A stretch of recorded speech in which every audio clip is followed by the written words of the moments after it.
Clues that could help accident investigators figure out what went wrong, killing 10 people in a North Texas plane crash.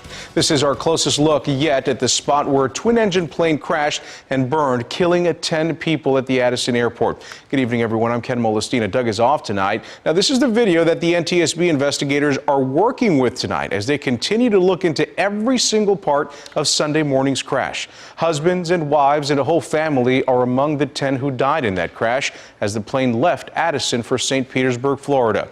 And new at 10 o'clock, Andrea Lucia is live for us at the Addison airport with more on the investigation. Andrea? Ken, most of the airplane was destroyed in the fire that followed the crash here. The cockpit voice recorder, though, was recovered. It's now at NTSB offices in Washington, D.C. Investigators say they want to hear what the pilots were talking about in their final moments. They'll also be listening for any background noise, hoping it offers up clues on what happened here. Video of the crash site shows only charred pieces of the plane remain. This is what it looked like 5 days earlier.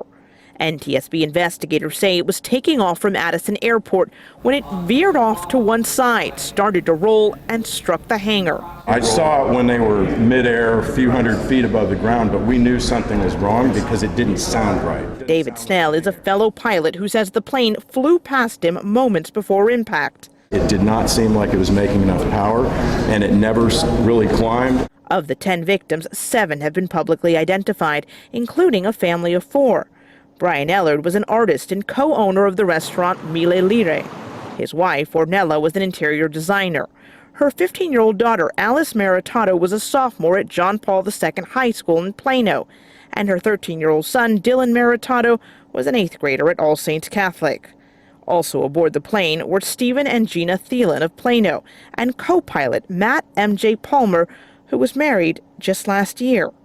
The FAA is now reviewing maintenance records on the 2-year-old plane, as well as what certification and training the pilots received. This Wednesday, the city of Addison will host its annual Independence Day Festival, Kaboom Town, complete with an air show that has planes flying from this airport. A spokesperson told us that festival will not be affected by this tragedy, but it will take a moment to honor both the victims killed and the first responders who tried to help. Reporting live in Addison, Andrea Lucia, CBS 11 News. Andrea, thank you very much. We are learning more about the plane itself as well. And as Andrea mentioned just a second ago, it was a very new plane. It was built and delivered back in 2017. Its registered owner, according to the FAA's own website, is EE Operations. That's an LLC-based company based right here in Addison. The plane did have a valid operating certificate through the FAA that wasn't set to expire until the year 2022. Now, as far as the investigation itself goes, the NTSB expects to release a preliminary report about the crash within a matter of weeks. Now, the full accident report, that could take much longer, we're told, potentially years before that is completed.